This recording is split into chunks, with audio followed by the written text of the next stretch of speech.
I'm Eileen, and I'm 63 years old, and I never thought my daughter would say such cruel words to me. Mum, you don't deserve a gift. Those words still ache in my heart to this day. When she handed my family's most precious necklace to her mother-in-law instead of me, I knew my life was about to change forever. But before I tell you about this heartbreaking journey, let me know where you're watching from. Hit that like button if you've ever felt betrayed by your own children, and don't forget to subscribe for more real-life stories. Now let me take you back to that terrible day. Living in Maplewood Villa has been my privilege for 38 years. This magnificent estate, built by my grandfather in 1927, stands proudly on 12 acres of pristine land with its 12 rooms and sprawling rose gardens. The property is worth $4.2 million today, but its sentimental value is immeasurable. After my husband passed 5 years ago, my daughter Sarah became my closest companion. She was 23, then fresh out of college, and we spent countless hours together learning about our family's jewelry business. I taught her everything about precious stones, antique settings, and the stories behind each piece in our collection. Sarah had always been Daddy's little girl, but after losing him, we discovered a bond I never knew existed. She would visit every weekend, help me tend to the gardens, and listen with wide eyes as I shared family history. Those were some of the happiest years of my life. 8 months ago, Sarah married David, a decent young man who works as an accountant. The wedding was beautiful, held right here in our rose garden. I was so proud watching my 28-year-old daughter start her new life. David seemed respectful and kind, though a bit quiet around me. That's when I met Patricia, his mother. At 55, she's a successful real estate agent who carries herself with an air of importance that immediately rubbed me the wrong way. She lives in a modest townhouse across town, but she speaks as if she owns half the city. During the wedding reception, she made several comments about the villa being quite the responsibility for someone your age. The centerpiece of our family legacy is Grandma's sapphire necklace, a stunning piece that has been passed down through 3 generations of women in our family. The deep blue sapphires surround a heart-shaped pendant that opens to reveal a tiny secret compartment. What Sarah doesn't know is that this compartment holds the key to our family's safety deposit box, where all the original property deeds and trust documents are stored. I had been planning to present this necklace to Sarah on her 30th birthday next month, along with the official transfer of villa ownership. It would complete the tradition and secure her future. After the honeymoon, I noticed subtle changes in Sarah. She started visiting less frequently, always claiming to be busy with family activities on David's side. When she did come over, she seemed distracted, constantly checking her phone for messages from Patricia. Patricia had opinions about everything from Sarah's wardrobe to how she should decorate their new apartment. Slowly but surely, my independent, confident daughter was becoming someone I barely recognized. 2 weeks before Sarah's 30th birthday, I threw myself into planning the perfect celebration. I hired the best caterer in town, sent invitations to extended family, and had the villa's main hall decorated with white roses and gold accents.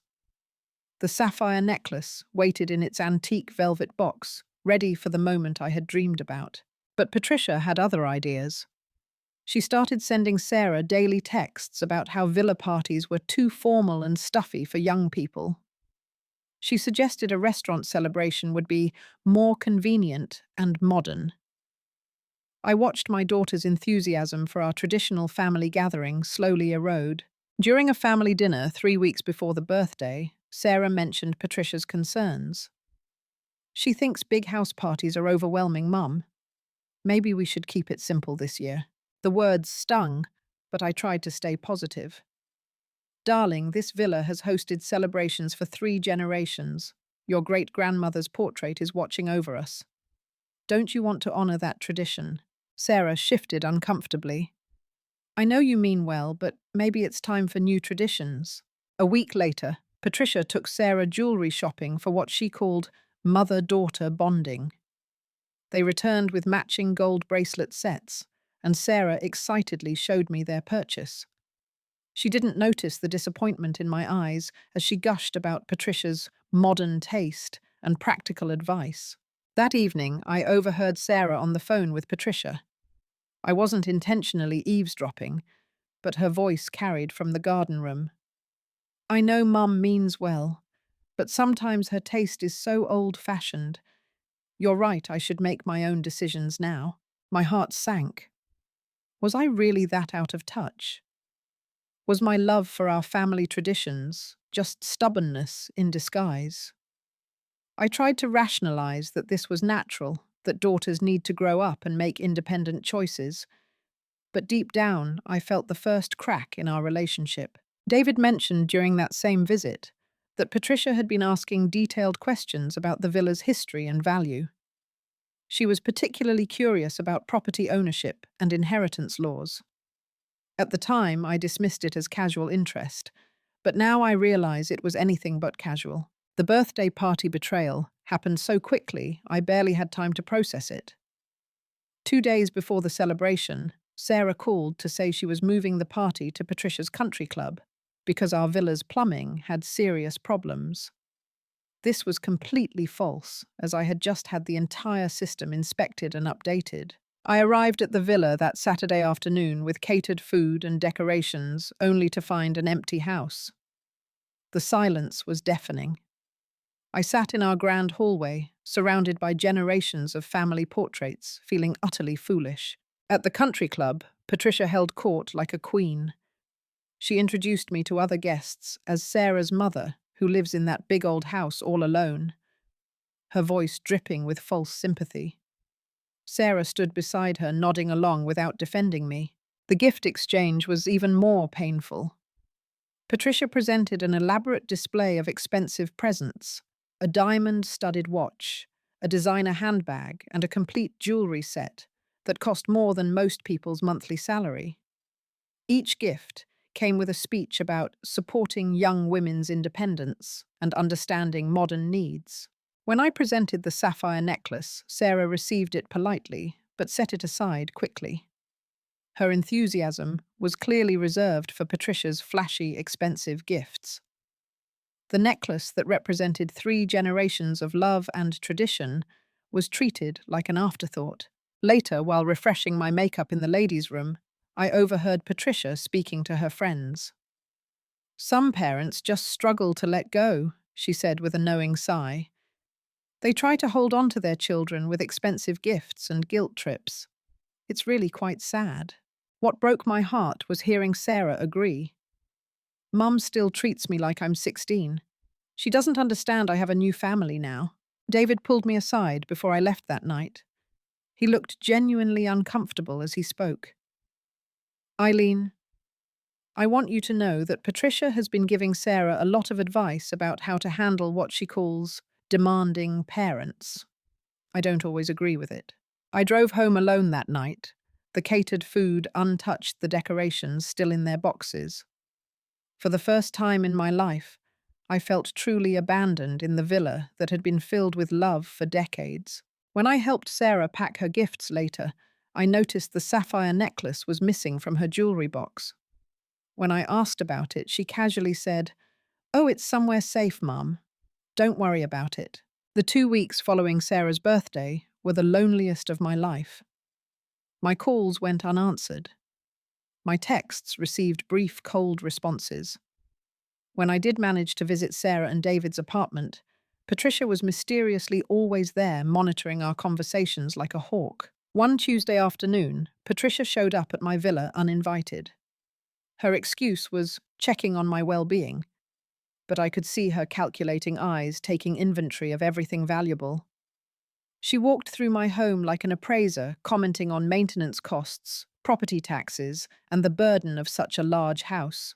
"You know, dear," she said, while examining my grandmother's china cabinet, "I have several clients who specialize in historic properties. You could live very comfortably in a nice condominium. Think of all the money you'd save on upkeep." Her words were carefully chosen, but I heard the real message loud and clear. Sarah's personality change accelerated dramatically. She became defensive and argumentative about the smallest things.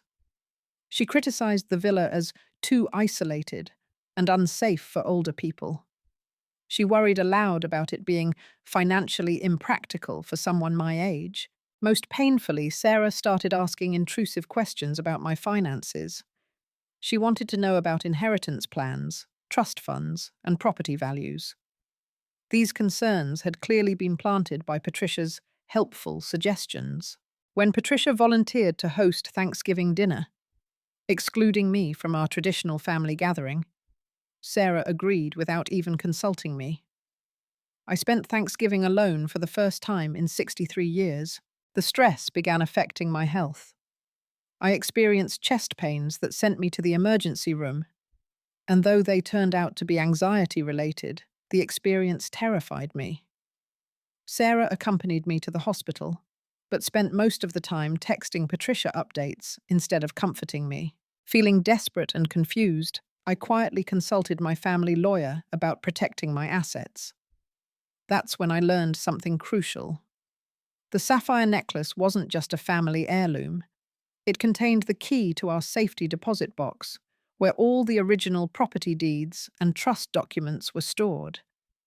Without that necklace, I couldn't legally transfer property or access important family finances. My lawyer's words haunted me. Whoever controls that necklace essentially controls your family's entire estate. I attempted one final reconciliation dinner at the villa. Sarah arrived with David, and to my dismay, Patricia, who had invited herself. The atmosphere was frigid from the moment they walked through the door. Patricia made cutting remarks about my expectations for family time and how I needed to respect boundaries. Christmas Eve should have been magical. I spent 3 days preparing our traditional feast, decorating the villa with holly and lights, and setting our finest table with china that had been used for Christmas dinners since the 1930s. Patricia arrived early, with Sarah immediately beginning her campaign of criticism. The table setting was too formal, the menu was old-fashioned, and the decorations were overwhelming. Nothing I had done was right in her eyes. During dinner, Patricia orchestrated a conversation about showing appreciation for mothers and how actions speak louder than words.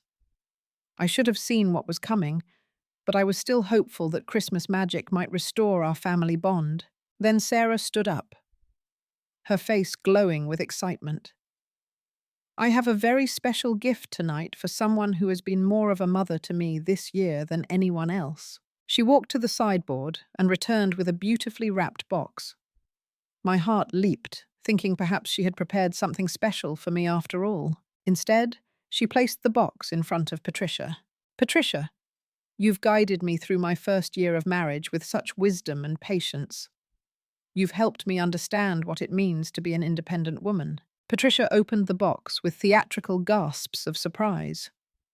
Inside was my grandmother's sapphire necklace, gleaming under the chandelier light. Then came the words that will haunt me forever. Mum, I'm sorry, but you don't deserve a gift.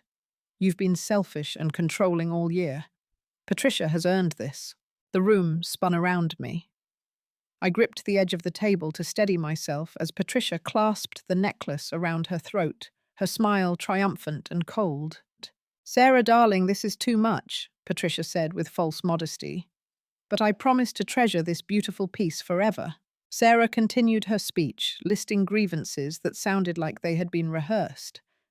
My suffocating love, my old-fashioned expectations, my guilt trips.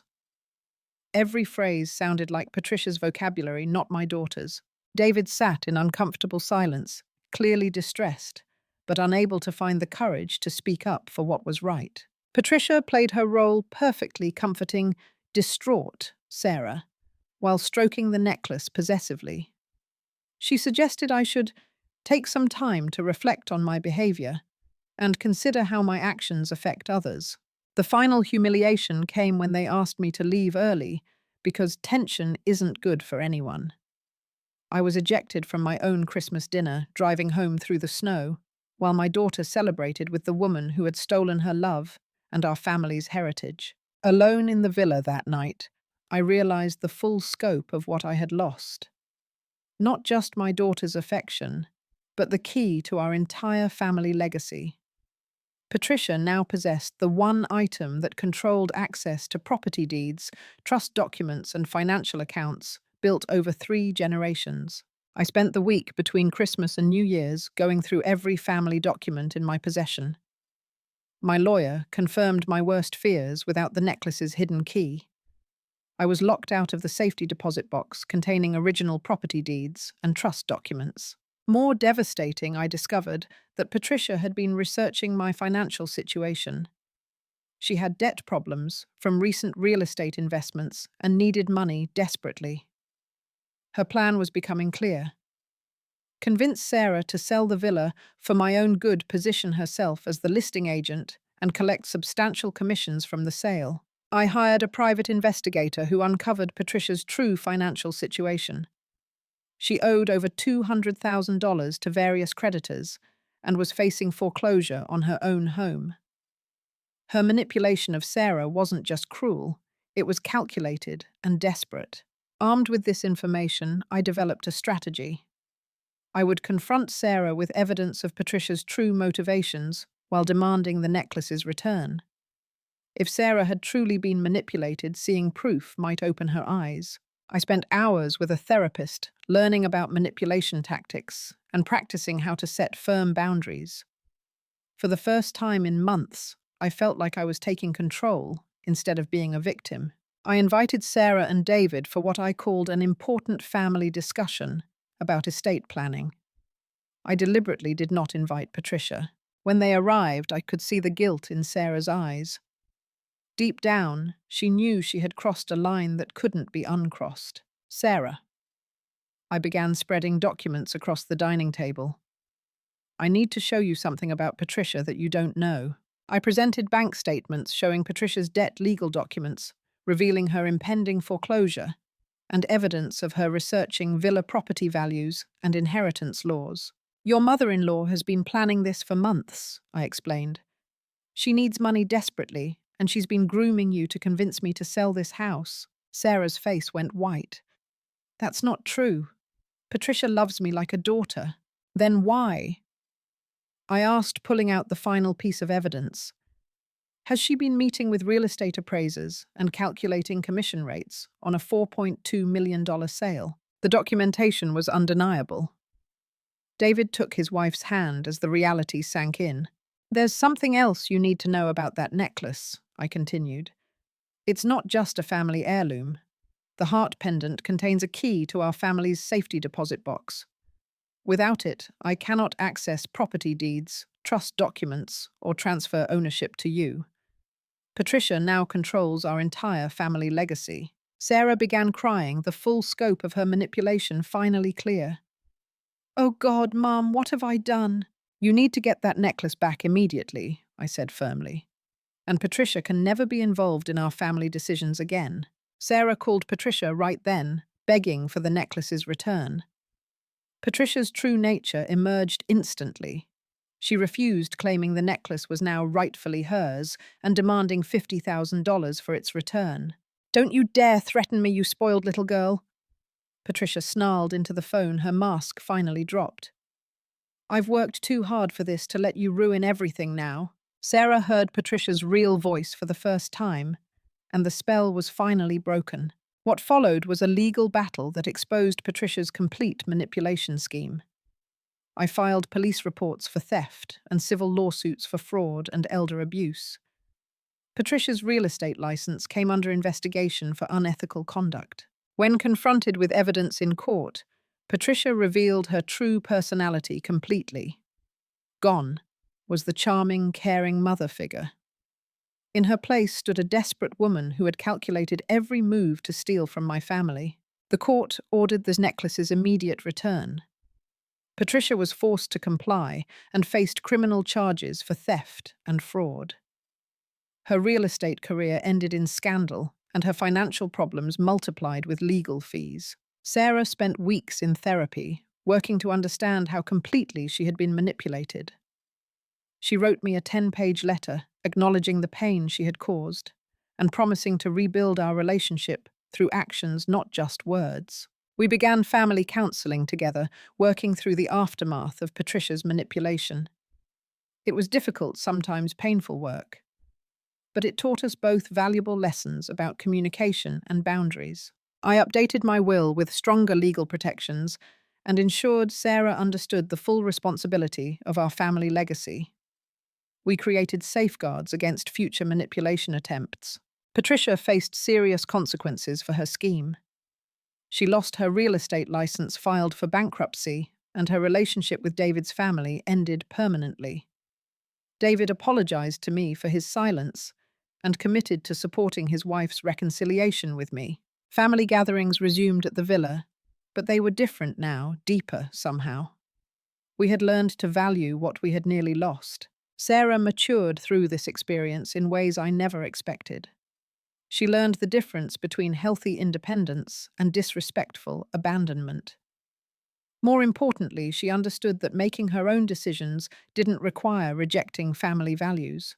For me, the greatest lesson was learning to trust my instincts about manipulation and to set clear boundaries before problems escalate. Pain can be a teacher if we're willing to listen to its lessons. Now, 3 generations of women in our family understand the importance of mutual respect, open communication, and protection against those who would exploit our love for each other. The villa remains in our family stronger than ever, and the sapphire necklace rests safely in my jewelry box, waiting for the right time to pass to Sarah again. But this time, she'll receive it with full understanding of what it represents, not just beauty and tradition, but the responsibility to protect family love from those who would destroy it for personal gain. Sometimes the greatest gift you can give someone you love is the refusal to enable their worst decisions, even when it breaks your heart. Love sometimes means saying no, setting boundaries, and fighting for what's right, even when it's difficult. Have you ever had to stand up to family manipulation? How did you handle someone trying to turn your loved ones against you? Please share your story in the comments below. If this touched your heart, hit that like button and subscribe for more real-life family stories. Share this with anyone who needs to hear that it's never too late to fight for your family's love. Thank you for listening to my journey. And remember, true family bonds can survive any storm when built on genuine love and respect.